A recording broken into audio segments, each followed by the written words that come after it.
So a man walks into a Zen center, a Zen Buddhist center, smoking a cigarette, and he walks up to a statue of the Buddha meditating. He's smoking his cigarette, and he walks up and he blows his smoke in that statue's face, and then the ashes on the Buddha's lap. And an abbot working within the center sees him doing this, walks up and says, "Oh, are you crazy? What are you doing? Why are you behaving like this?" And the man looks over and he says, "Oh, I thought he was everything. So, you know." And the abbot, confused and bewildered, couldn't deny this. So he walks away. Hello, everybody. This is Nick Newman with the Conscienticon, where we share practical, spiritual, occult wisdom. And before we get started, I'd like to just give everybody a warning here. Please take all lessons from the Conscienticon at your own risk. I nor anyone within the network are responsible for your behaviors, be they beneficial or damaging. Welcome to the Conscienticon, my friends. And if you are new here, please comment, like, and subscribe. And if you are into esoteric, occult ideas and things like this, sharpening your wisdom so you can make the world a better place, make your life and your existence a little bit better by learning all of these occult, hidden ideas, please join the network. So what is enlightenment and how do people get into what I call enlightenment traps? Okay. So there are some spiritual leaders and gurus out there today, and there have been all across time, that are absolute rascals. Okay. And this is a very nice way to put it. Some of these people are absolutely conceited to the core. They lack compassion, yet they are in some sense very wise. They're sharpened. And I think it's really important for people to be able to cultivate both wisdom, which allows you to make good choices within the world through experience and learning, along with compassion, which is an understanding that you should care a little bit, at least a little bit, about the suffering of other people, because here is where enlightenment comes in. Those other people experience in the same way you do. And if you go deeper, you find out that the same thing that allows you to experience is the same thing that's allowing them to experience. And some people even identify with this experiencer or the divine or God. Okay, so that's a very simple way to put it. So what is enlightenment or an enlightened person? An enlightened person is somebody who understands that the bounds of who they are further or deeper than ideas of character and the physical body. Okay, their physical manifestation in space. Enlightened people are what I would say people who understand that the world has no real outline. It's an interesting thing to think about. So I love to draw, and some people out here listening are artists. When we draw on paper, we create an outline. But in real life, if you look at things, things don't have outlines. What they have is a contrast. And a contrast is a harsh difference in visual light compared to one thing and another thing. There's no such thing as an outline. So an enlightened person understands this on a deeper level, and they're spiritual in that sense, in knowing that this form can fade, but you still haven't lost an outline because you never had one to begin with. And that's a very simple way to put it. When I look for people to improve upon my wisdom or to learn from, I am looking for those traits in them. I'm looking for wisdom and compassion. I'm looking for their ability to navigate the world around them in a blissful, happy state and to help create that blissful, happy state in other people. And I'm looking for compassion. And that compassion is basically their awareness that other things suffer in the world. And because they know these other things suffer and they know the truth of their existence, they take a little bit of action to relieve this suffering. And that is how I judge whether a person is worth my time or not. And occasionally I will dabble in people who I call left-hand pathers. And these left-hand pathers are people who exploit occult ideas and wisdom and psychology, real magic, to transmute the world in such a way that only benefits them egoically. Because despite their wisdom, they're not enlightened. Okay. You can have people who are wizards and manipulators in the world that are not enlightened. And the thing is, if somebody is truly enlightened, truly enlightened, okay, there's not going to be much of a difference between that person and anyone else. And that's the truth. The only difference that you are going to see is a grace to them. And that is what we are trying to cultivate here, an internal state of grace. So if you have a guru or a yoga or whatever, this person should be in your life to help reduce something that we call cognitive dissonance. And cognitive dissonance is an internal state of struggle within you, a state of struggle that is unnecessary. States of struggle like this emerge within people when they are trying to use their human faculties, like their intelligence, their brilliance of thought and calculation, for things way outside of the bounds of their control. People try to use their intelligence to change the way they look, make themselves more attractive for other people. They try to make more money by taking from other people. They do this and they don't understand that there's no need for that if what you're searching for is internal peace and bliss. There's no need for it. And so it is important in my position right now, because I am a person with over 600 subscribers to this channel, which I'm very appreciative of, but I'm in a state of obligation to teach people to be graceful and happy and blissful, no matter what circumstances life throws at them. And in that sense, I do boldly make the claim that I am an enlightened individual. I'm enlightened because I understand that my suffering, the suffering of the world, isn't limited to me. And that the same thing that allows experience is shared. The same thing, the same experience an ant has, the same I within it, the same ability to perceive, its one unit of perception within reality, is the same perception that we have. Maybe a little bit different, of course. They're experiencing things differently. However, every living thing in the universe and everything that is not living is experiencing. And to me, that is true enlightenment.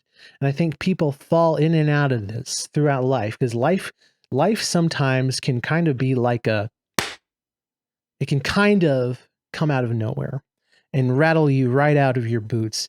And when it rattles you right out of your boots, you're just as in the game as you ever were, right? But hopefully in these times when life claps at you like this, the truth comes out, the dissonance falls away, because certain moments in time require full focus and action, full flow of the Tao, if you will. Okay.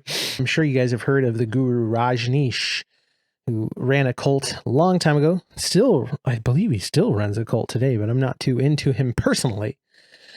He's an example of a character who's very wise. It means he's very experienced, he knows a lot of things, and he knows how to generally be blissful and vibed out, which is what enlightened people should be teaching other people.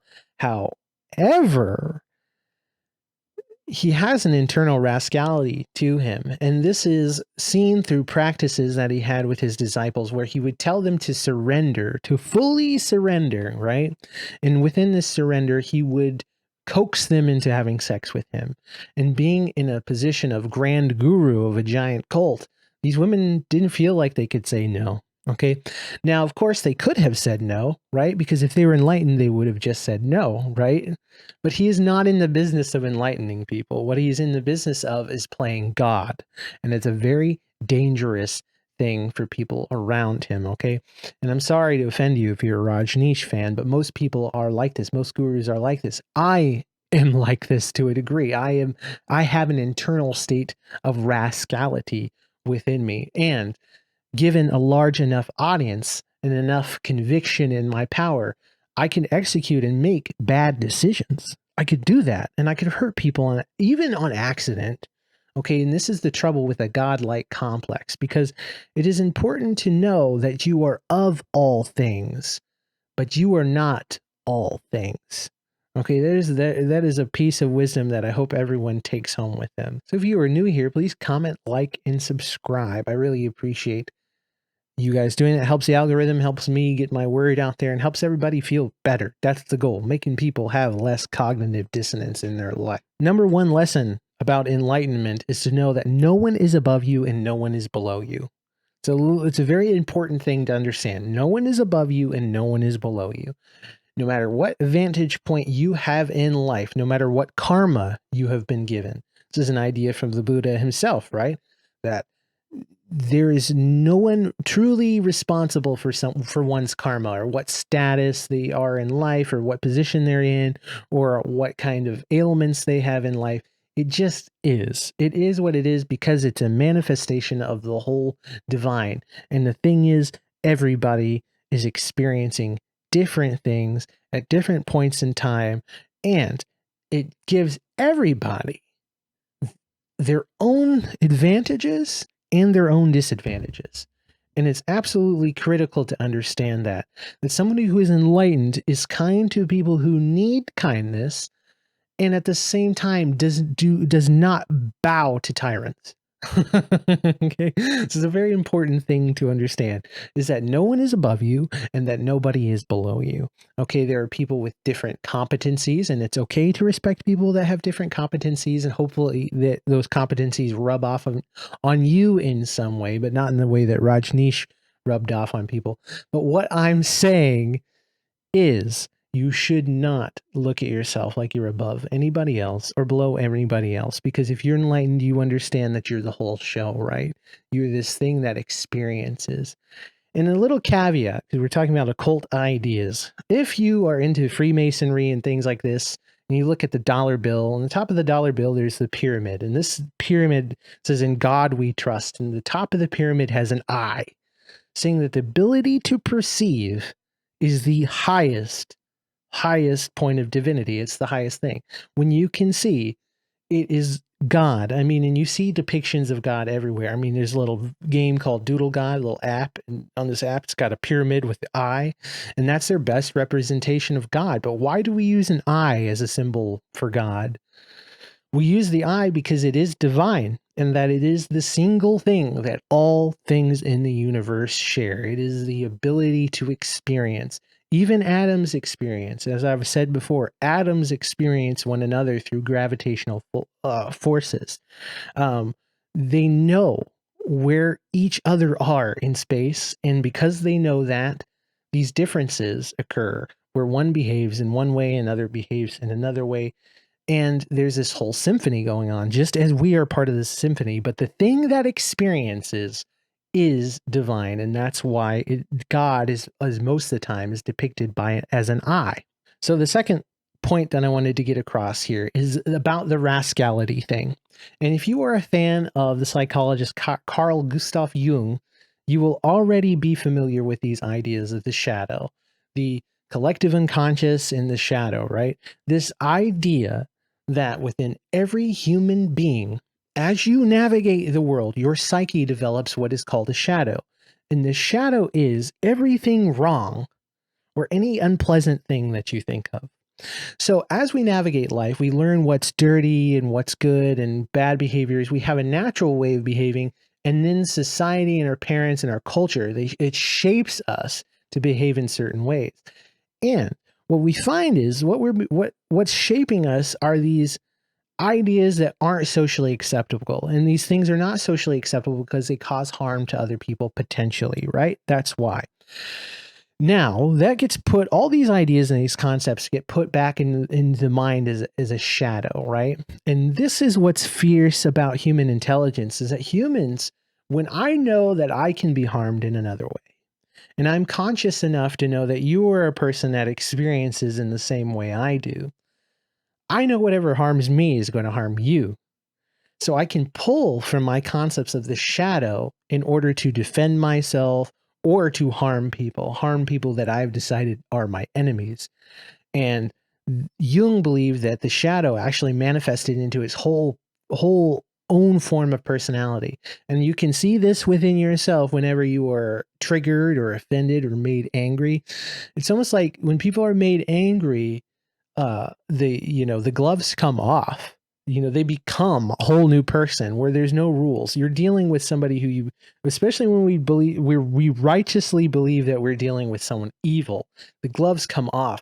All of a sudden, it's okay because this person is racist or evil or whatever to string them up and gut them and maybe torture them for hours and stuff like this. Like all of a sudden, that's okay. When this could be the very nature of the person we're dealing with.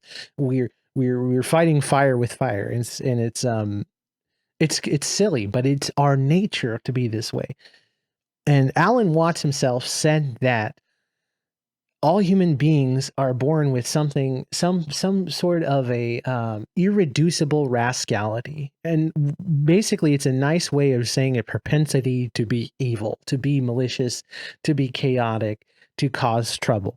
It's within human beings, and no matter who you are, be you the Buddha, be you Jesus, or whoever you are, or Rajneesh, we're all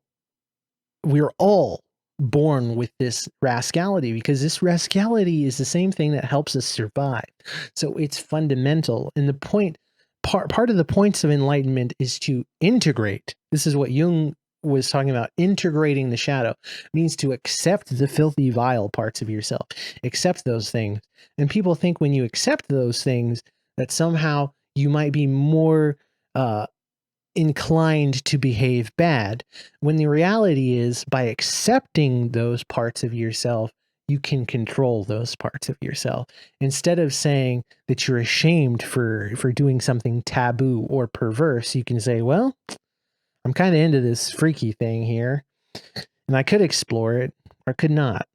Instead of saying, oh, I'm not into that.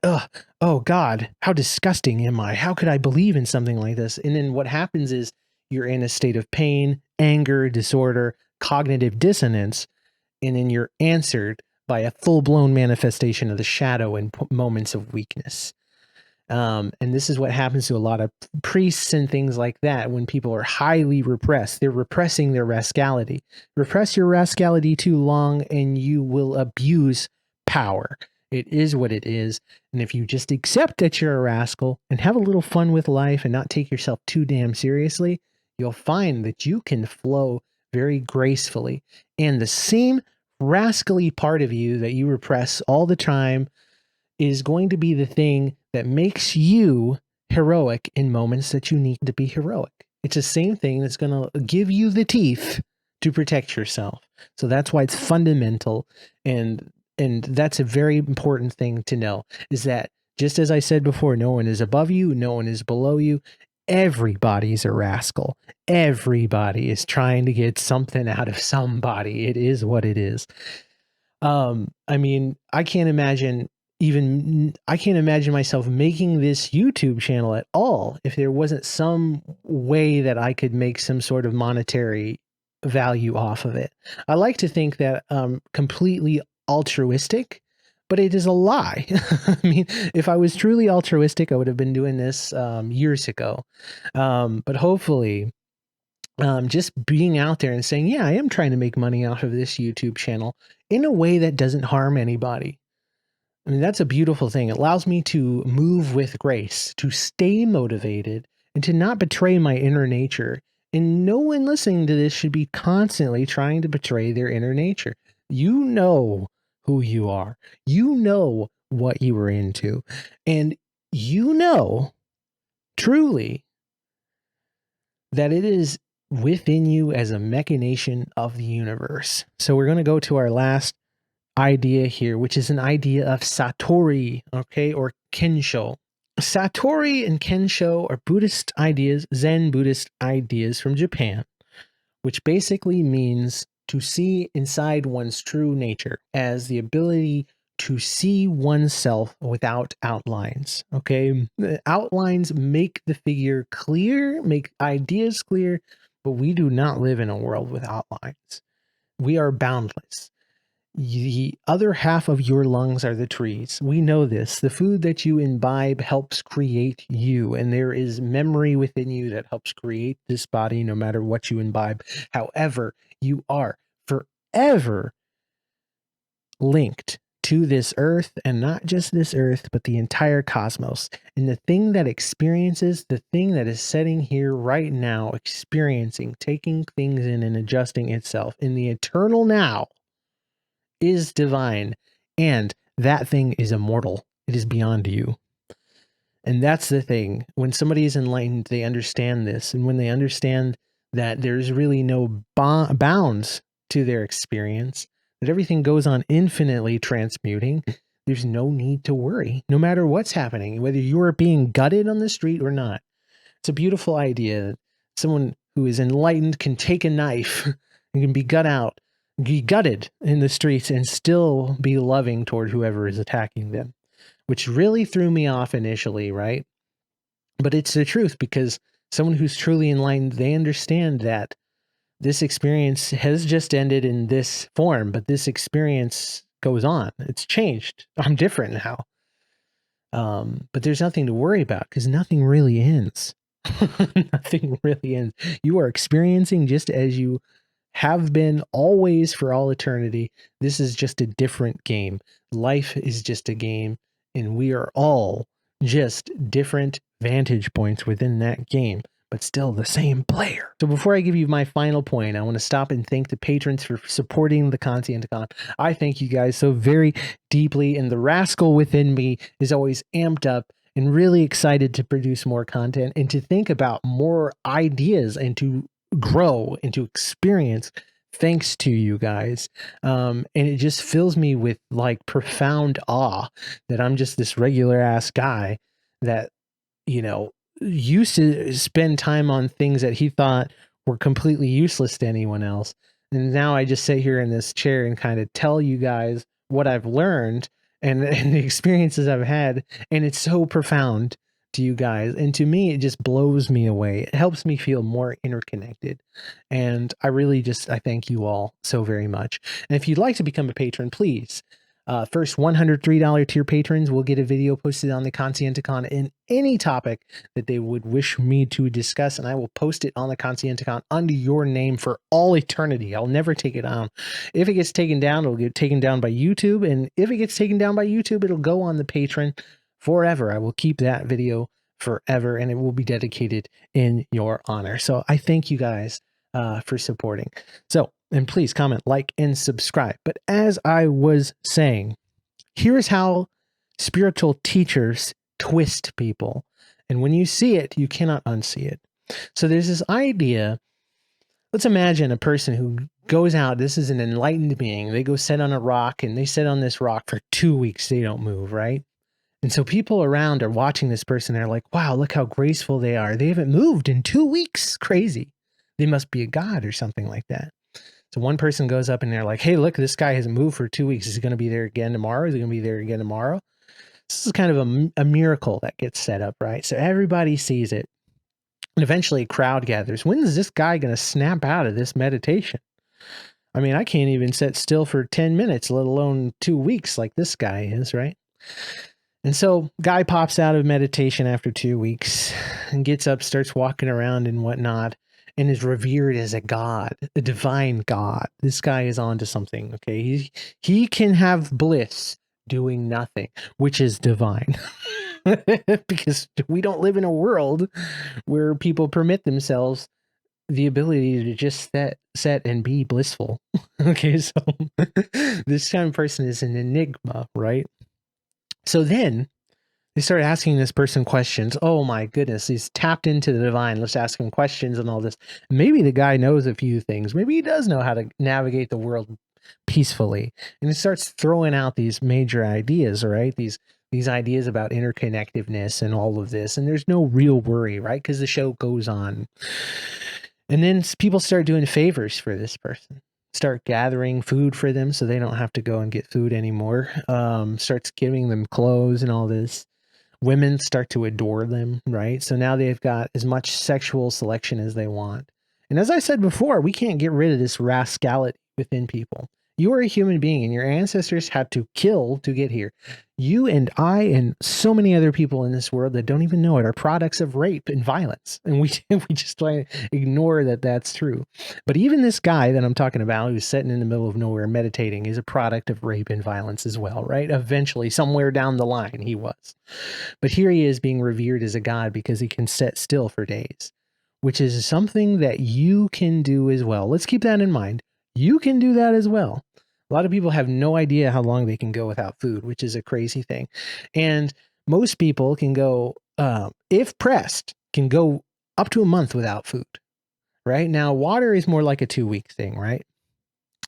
Now, if you are not moving at all, you're not expending any more energy other than what it takes for your body to stay homeostatic as you breathe, you might be able to push that. You might be able to push that for a very long time. Who knows, right?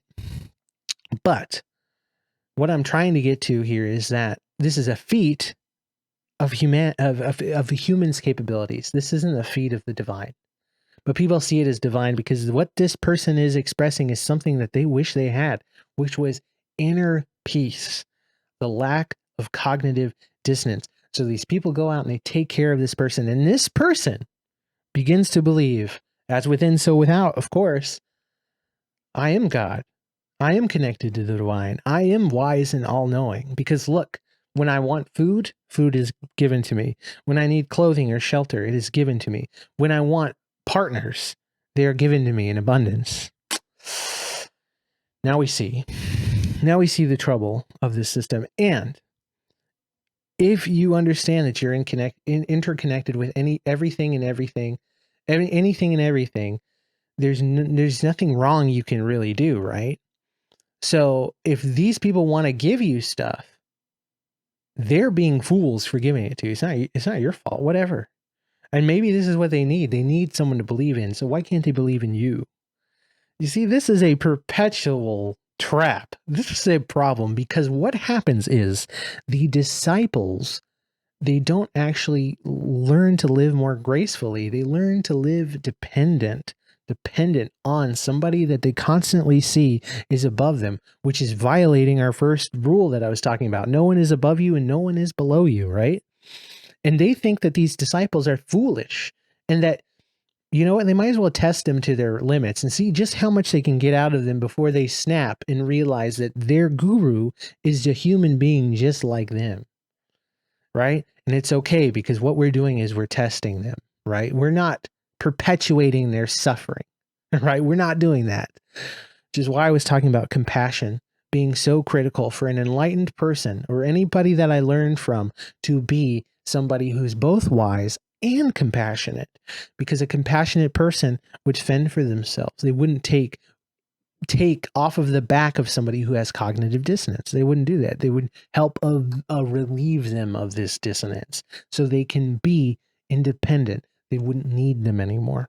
But this is not what you see with spiritual leaders. What you see is cycles of dependency being instilled within people, and they get revered as gods. So this is the trap that I see people falling into. So we'll talk about a very simple creature, which is an ant, right?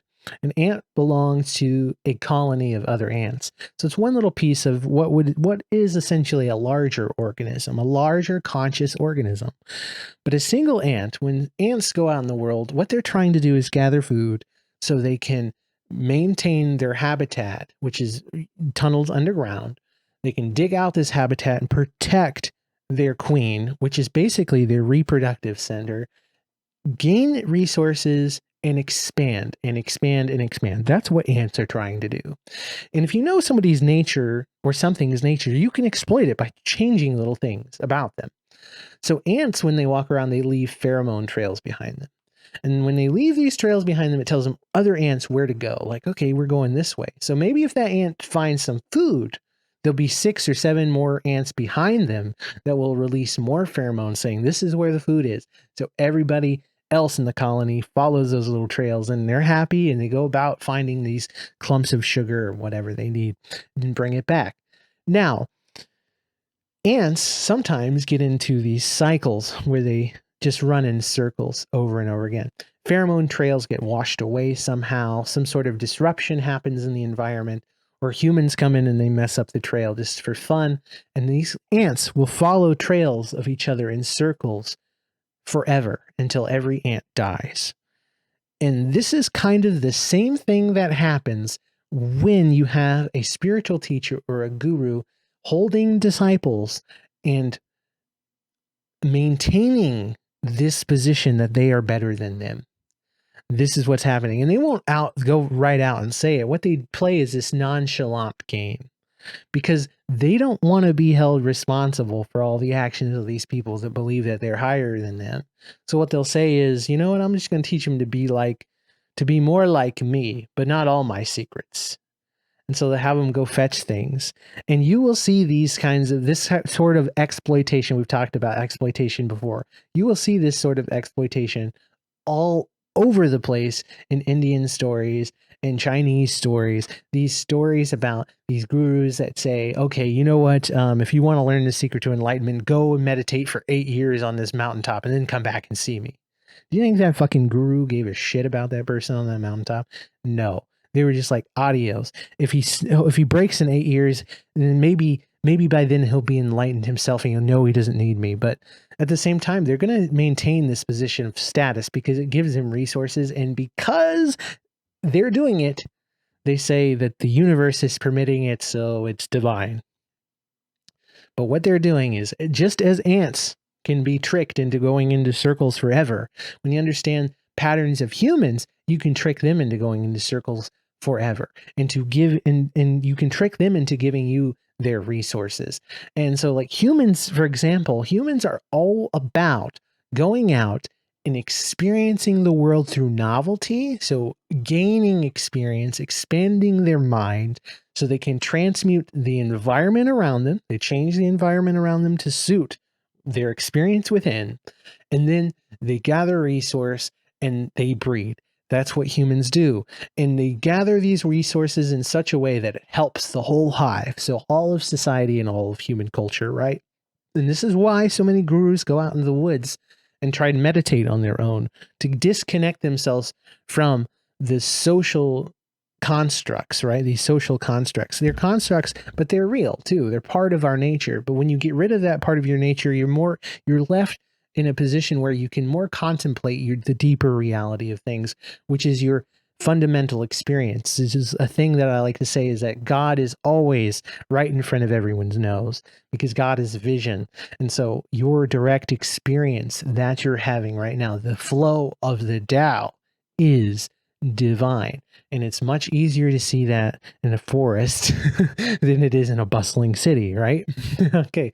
So, but what I'm saying is when you know that people have a fundamental desire for novelty and experience, and they want to grow. They want to grow in character and they want to grow in their ability to transmute reality.